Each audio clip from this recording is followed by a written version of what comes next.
gente, estamos aqui de carona com o sermão.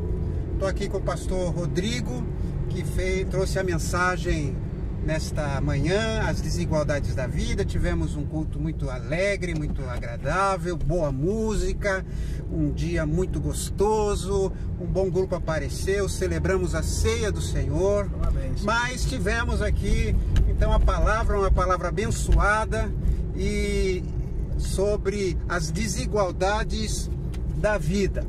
E uma das coisas que o pastor Rodrigo colocou nesta mensagem foi sobre sermos pessoas de esperança, não partirmos para os extremos do pessimismo ou do otimismo, mas sermos pessoas de esperança. Então eu quero perguntar para o pastor Rodrigo explicar melhor essa diferença entre ser otimista e ser esperançoso. Muito bem. Eu gosto muito de um escritor, o Ariano Suassuna, que escreveu lá o Alto da Compadecida, né? Chicó, tudo mais. E ele também é questionado, né? Eu não sou nem um otimista, nem um pessimista. Eu sou um realista esperançoso, né? Ele fala essa palavra, realista esperançoso, eu acho que define muito bem a diferença, né? Do contraste entre ser alguém que é muito otimista, porque o otimista é uma pessoa que imagina que as situações elas vão se acertar, mas sem nenhuma ação, sem nenhum trabalho, sabe, pastor? Sem nenhum desenvolvimento. A pessoa ela tá aguardando que caia do céu a resposta, né? Esse é o otimista, é um ingênuo, né? Ele acha que o trabalho que vai acontecer aqui é a partir do nada. E o pessimista é aquele que percebeu que o trabalho de fato não vai do nada. E aí ele acabou ficando desanimado com tudo, desacreditado de tudo. O esperançoso é aquele que sabe que as coisas não são perfeitas. Ele é realista, né? Como o Ariano Suassuna ele fala. Ele sabe que as coisas elas não vão cair do céu. Sabe que é necessário um trabalho, uma ação, um projeto. Mas ele não deixa de crer que toda essa ação, todo esse projeto e todo esse trabalho, ele é dado e direcionado por Deus. Quer dizer, o otimista, ele não espera acontecer, né? Ele vai em frente. Quem sabe faz a hora, né? O esperançoso, quer dizer. Esperançoso, isso. O otimista fica na dele, eu sou otimista, mas não faz nada, é isso. Exatamente, exatamente. Bem, muito interessante.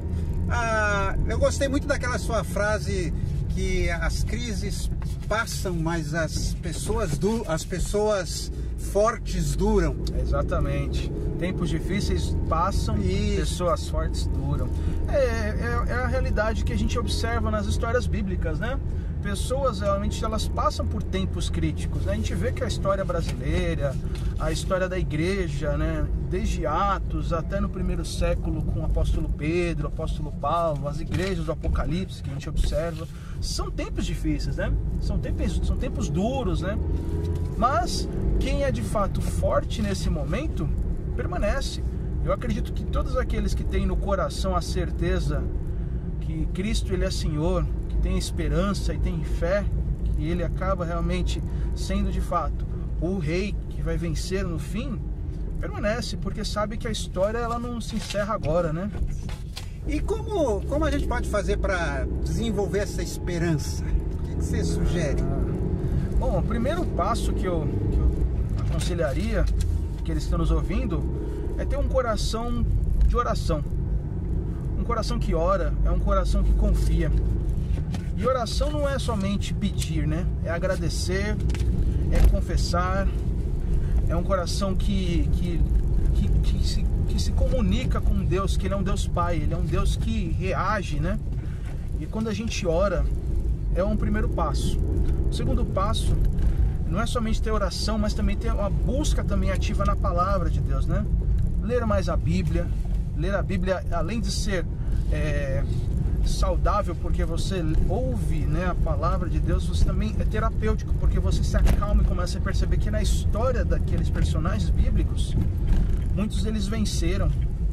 E é isso que também alimenta a nossa esperança, né? É o testemunho, né? E terceiro passo, né, é conversar, é o se aconselhar, é abrir o coração para uma pessoa íntima, é ajudar, é ser ajudado. a esperança ela surge também através de histórias. O apóstolo Paulo, em 2 Coríntios 1, ele fala que nós seremos abençoados, né? Ele fala que o Pai de toda consolação consolará os nossos corações para sermos consoladores. Tem esse movimento tríplice, né? O Pai da consolação nos consola para consolarmos, né? Somos abençoados para abençoar. Amém. E é a partir disso que eu entendo que são esses 3 pontos: oração, leitura e uma comunhão. Eu acho que isso daí pode ser ajuda para você encher o seu coração de esperança. E para terminar, eu gostei muito da sua ilustração quando fala das injustiças, aquele evento que aconteceu com a estátua do Borba Gato, que foi incendiar aquela estátua. Certo. E eu gostaria que você falasse um pouquinho mais sobre isso. Certo, pastor. Bom, a gente vai observar na história que existem muitos homens que fizeram muito, fizeram coisas positivas, coisas boas, né? Mas o problema é que a história, ela também traz pra gente também um pouco de manchas, né, das botas, né? As calças estão sujas, as roupas estão sujas, manchadas também. Pode ser não somente de barro, mas também de sangue, né? Isso que demonstra para a história e para todos nós que não somos perfeitos. Não existe alguém que deva ser exaltado perfeitamente como somente Cristo deve ser exaltado. A história mostra isso, personagens históricos comprovam esse fato. E o que eu acho interessante e é mais saudável do que a gente sair aí destruindo, né, tudo, né, sair aí devastando tudo, eu acho que seria muito interessante a gente tentar levar essa história também a todos aqueles que não conhecem. Então, mostra o que as pessoas fizeram, o que o Borba Gato fez, mostra o que ele fez de bom. Não há somente um ser humano extremamente corrupto, né? Não existe um ser humano extremamente depravado, 100%. Não, a gente sabe que isso é uma falácia, né? Mas então, mostre para ele o que ele fez de bom e também ressalte o que ele fez de mal. Não dá pra gente trazer hoje a nossa leitura do século XXI para aquele tempo, porque isso acaba sendo uma coisa incorreta. Esse anacronismo não é saudável. A gente precisa lembrar que ele viveu em outros tempos. Exatamente. A mentalidade era outra. Exatamente. E a própria igreja apoiava o trabalho. A própria igreja tinha muitos escravos. Sim. Então, isso aconteceu. É bom deixar bem claro, né? Que você não apoia o vandalismo, né? Mas existem outras formas de se combater esse tipo de coisa. Exatamente, né? A gente tem que entender que a história, Silvio, também ela é progressiva, né? A gente vai amadurecendo com o tempo, a gente vai aprendendo coisas novas, né? Porque o ser humano, ele não é estático, né? A gente não é um bicho, não é um poste. A gente vai crescendo, né, com o decorrer do tempo, a gente vai percebendo que pessoas, elas são pessoas que progridem, que crescem e amadurecem, né?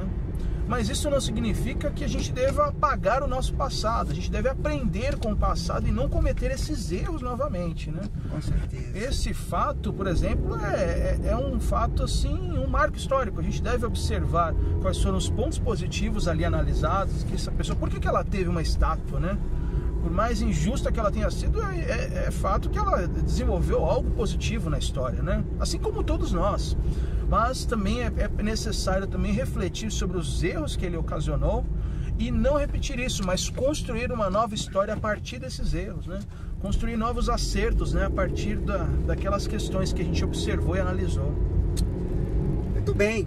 Eu queria estimular você a ouvir a mensagem, está lá no YouTube e você vai rever algumas ideias e vai ser muito abençoado. Eu quero agradecer o pastor Rodrigo e quero convidar você para estar conosco na próxima De Carona no Sermão. Que Deus te abençoe e tenha uma abençoada semana. E não deixe de escrever a sua pergunta do IBVA Zap, né?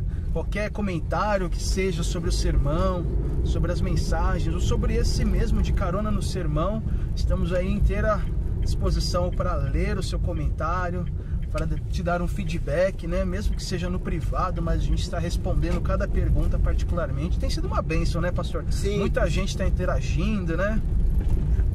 Então, até a próxima. Tudo de bom, Deus abençoe.